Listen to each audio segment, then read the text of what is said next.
Hey everyone, NWA Prepper here, and I'm going to attempt to give my views on some stuff, on a couple of comments that I've gotten and questions and things dealing with well, in a roundabout, dealing with crime and punishment around our homesteads or around our mag groups or your tribe. And it's a pretty, it's not a pretty touch and go, it's a crazy touch and go subject. And it boils down to one point. And so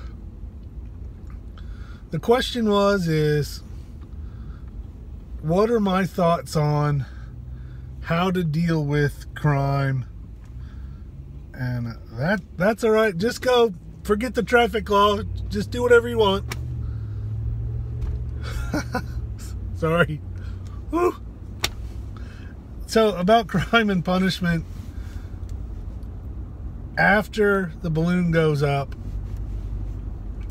in your community or your mag group or your family or whatever. And there were some examples: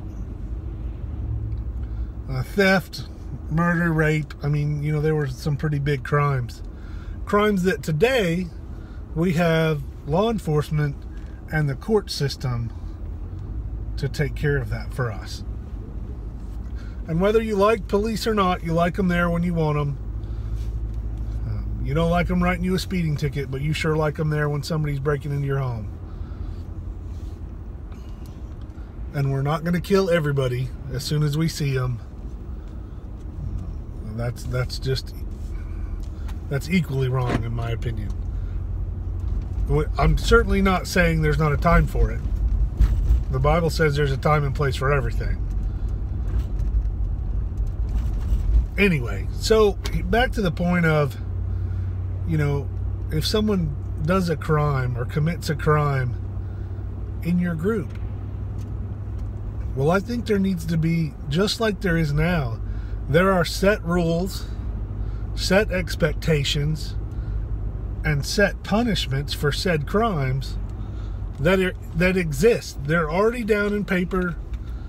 You don't have to wonder if you beat the crap out of somebody and steal some of their stuff. You know what's going to happen today. It's you know, you just know, you can tell. Now, of course, it's subject to a jury, and lawyers can manipulate things and all that stuff. I'm not getting into that. But what I'm saying is that there are set rules that if you break, these are the things that can happen to you. Different classes of misdemeanors, different classes of punishment for those, different classes of felonies. But they're all down on paper. So you can look and you can see if you steal somebody's stuff, and it's up by dollar amounts today. If you steal somebody's stuff up to this amount, this is what's going to happen to you. Your group, whether it's now or later, the group that you're involved with are the ones that need to decide on that. I believe in being a civilized society, even or as long as it is allowed. As long as I can do things to be in a civilized world, that's what I want. My group has set penalties for set things. If you steal somebody's food, you replace that food and there's said punishment to go with it.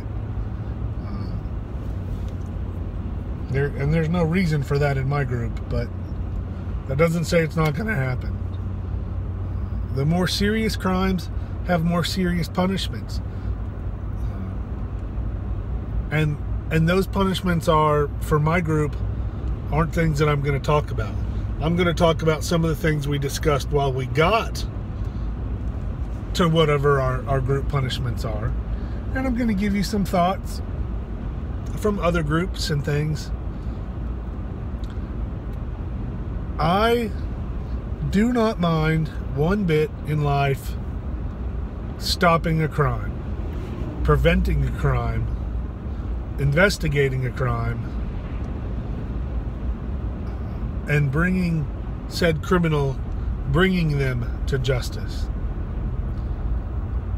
I do not want to be the one that decides on that justice.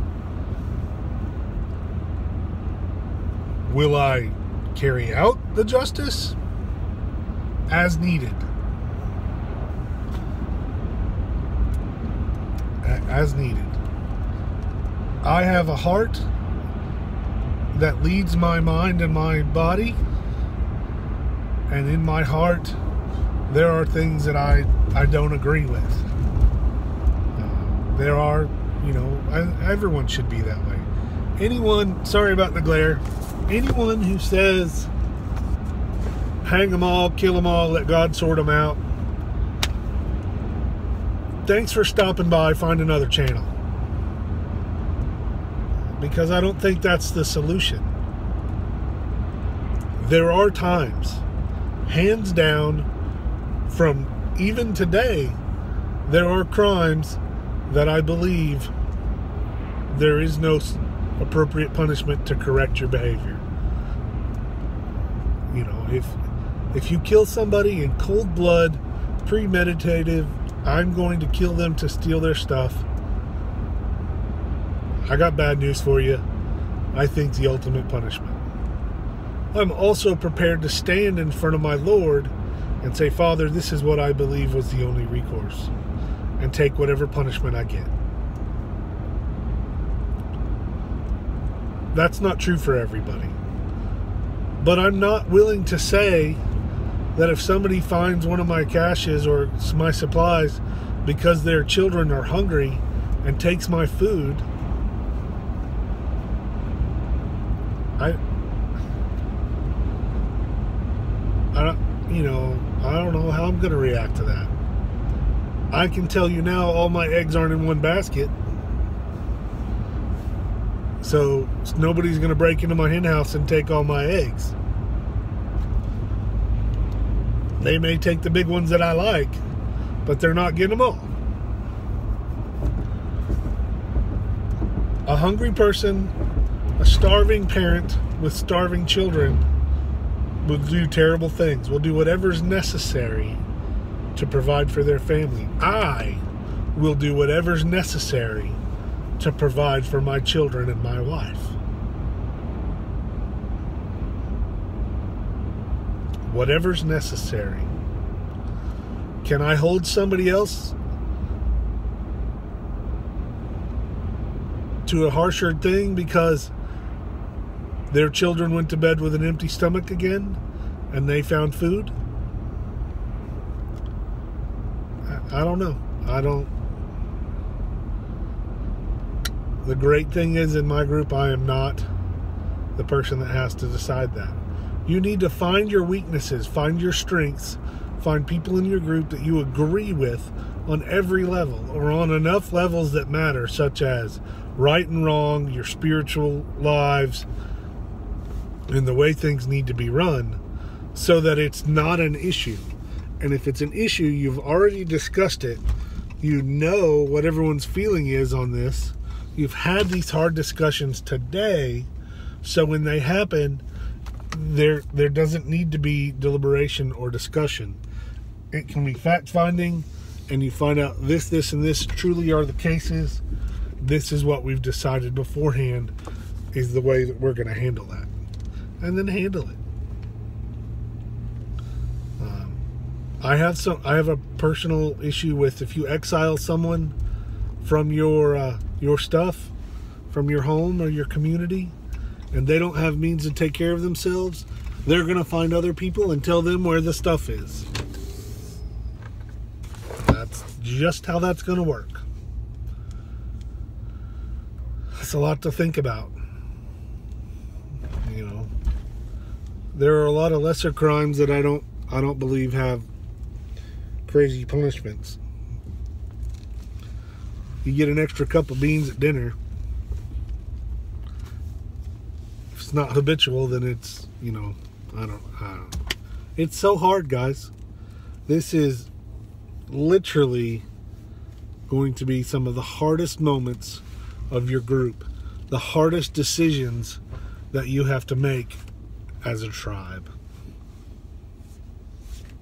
You need, and this all comes down to, you need to decide them now how you're going to handle it. What you're going to do now. Write it down. Not, oh, we all agree on that. Put it on paper. Put your signature to it. Put his signature. Put her signature. Everyone in the group knows that if you rape somebody, this is what happens.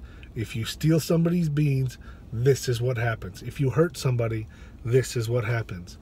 If you tell somebody security things, this is what happens.